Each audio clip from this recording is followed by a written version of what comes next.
देखा अपनी बेवकूफी का अंजाम। अब इस शहर में वही होगा जो हम चाहेंगे। पुलिस और कानून हमारा कुछ नहीं बिगाड़ सकते, क्योंकि इस वक्त हम सब के सब एक सरकारी अस्पताल में फूड पॉइजनिंग का इलाज करा रहे हैं। हमसे टक्कर लेने की बेवकूफी फिर मत करना, वरना आपकी बार जिंदा नहीं बचोगे।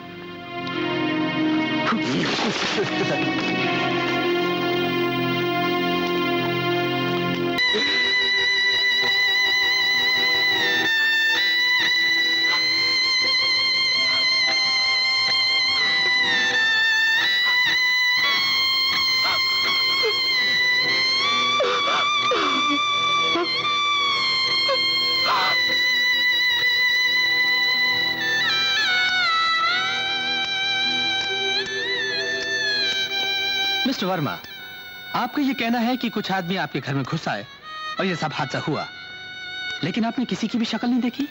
मैंने आपसे कहा ना, मैंने किसी की शक्ल नहीं देखी। उन्होंने अंदर आते ही मेरे सर पे कुछ मारा और मैं बेहोश हो गया।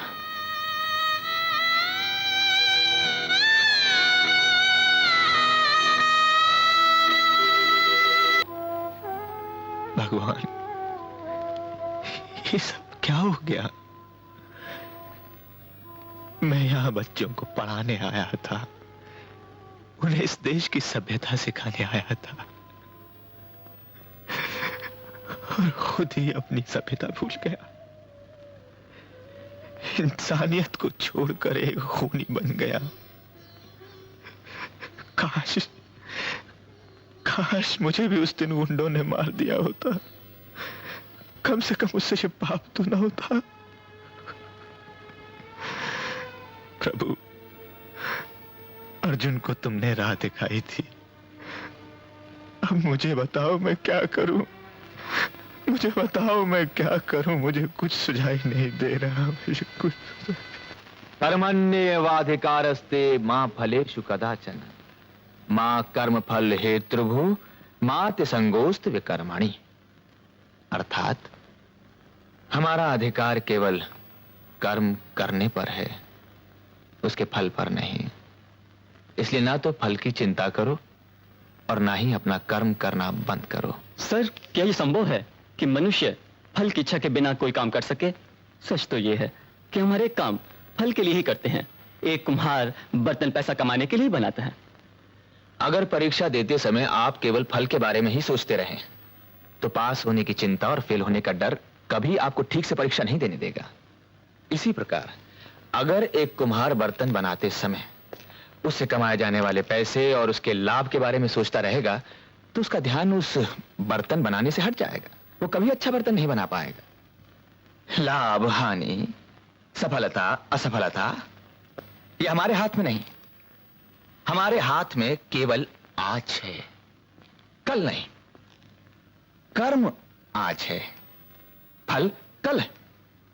अगर आज सुधर गया तो कल अपने आप सुधर जाएगा। सर, आपको विश्वास है कि हमारा कल सुधर जाएगा? क्या मतलब? आज जो हमारे देश में लूट मार, जो अराजकता चल रही है, उससे तो नहीं लगता कि हमारा देश सुधर सकेगा? जरूर सुधरेगा। गीता के चौथे अध्याय में भगवान कृष्ण अर्जुन से कहते हैं, यदा यदा हि धर्मस्य ग्लानिर्भवति भारत अभ्युत्थानम अधर्मस्य तदात्मानं सृजाम्यहम्। अर्थात जब जब धर्म की हानि होगी और अधर्म की बढ़ोतरी, तब तब मैं नया रूप धारण करूंगा। परित्राणाय साधुनां विनाशाय च दुष्कृतां धर्म संस्थापनार्थाय संभवामि युगे युगे। अर्थात अच्छों की रक्षा करने के लिए और दुष्टों का नाश करने के लिए मैं हर युग में जन्म लेता हूं। सर, क्या बदमाशों को मारने के लिए भगवान फिर से अवतार लेंगे? कुछ काम करने के लिए भगवान स्वयं आते हैं और कुछ हमसे करवाते हैं।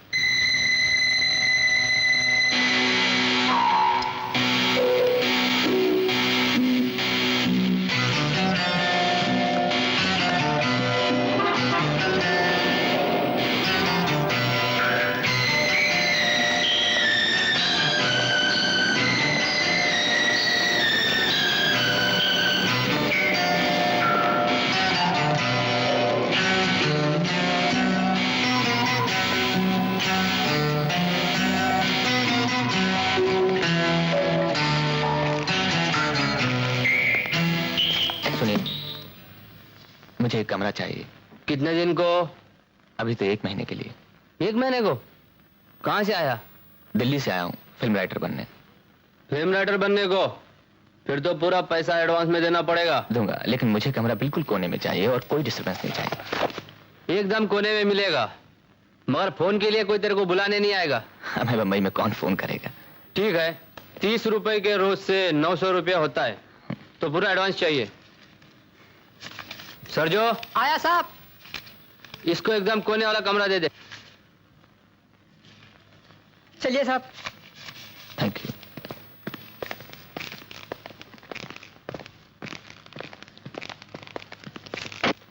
आपका कमरा साहब। बाथरूम है।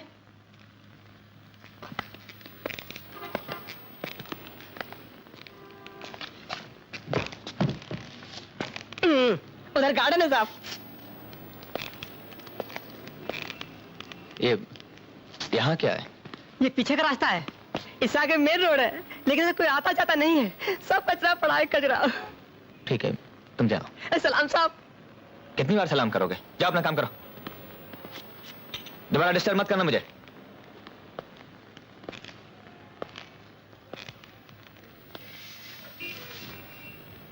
आठा टिप नहीं देता, साले को गिलास पानी नहीं पूछूंगा, पानी। आया फिल्म में राइटर बनने को, अरे उससे शिकायत तो मेरे पास में है, मेरे पास में। अरे सरजो। आया साहब।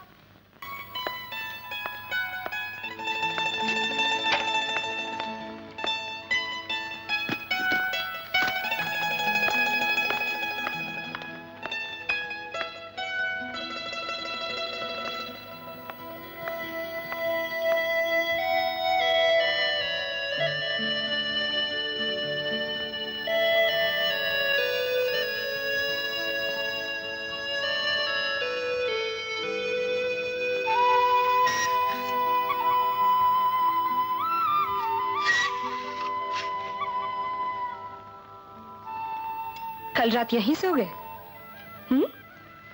कॉलेज नहीं जाना है? तुम्हें मालूम है कल रात किसी ने 5 गुंडों का खून कर दिया? मालूम। तुम्हें कैसे मालूम? हाँ। अखबार पढ़ के फिर सो गए? पढ़ के सो गया था।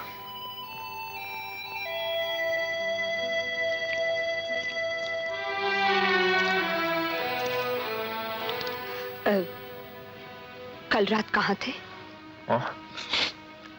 यूं ही सड़कों पर भटक रहा था। तुम्हारे साथ सड़कों में भटकना किसी और को भी अच्छा लगता है। भूल गए वो दिन जब हम दोनों घंटों चांदी रात में घूमते थे? वो चांदनी हमेशा के लिए बुझ गई है, हमेशा के लिए बिछुड़ गई है। चांदनी बुझती नहीं, कभी कभी घने बादलों में गुम जरूर हो जाती है। हवा चले, बादल हटे, तो उसे फिर अपना रास्ता मिल जाता है। हाँ, हवाएं रास्ता भूल चुकी हैं। अब तो सिर्फ हब्स है, घुटन है और चारों तरफ घनघोर अंधेरा है।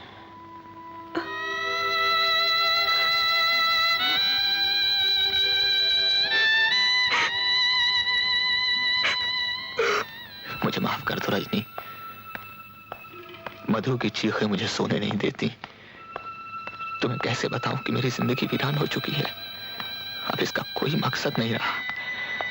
प्यार करोगे तो किस दिल से? दिल में तो संघर्ष है और आंखों में तलाश। बस मरने वालों की रूह की शांति के लिए कुछ उधार चुकाना चाहता हूं। मुनीम जी। आया सेठ जी। भाई सुनो, मैं एक जरूरी मीटिंग में जा रहा हूँ, आप ये पैसे वेलजी भाई को दे दीजिएगा। हाँ, दे देता हूँ जी। और सुनिए, आप चाहे तो टैक्सी में जा सकते हैं। नहीं सेठ जी, टैक्सी की क्या जरूरत है? ये नजदीक ही तो जाना है, मैं ट्रेन से चला जाऊंगा। ठीक है, जैसे आपकी इच्छा।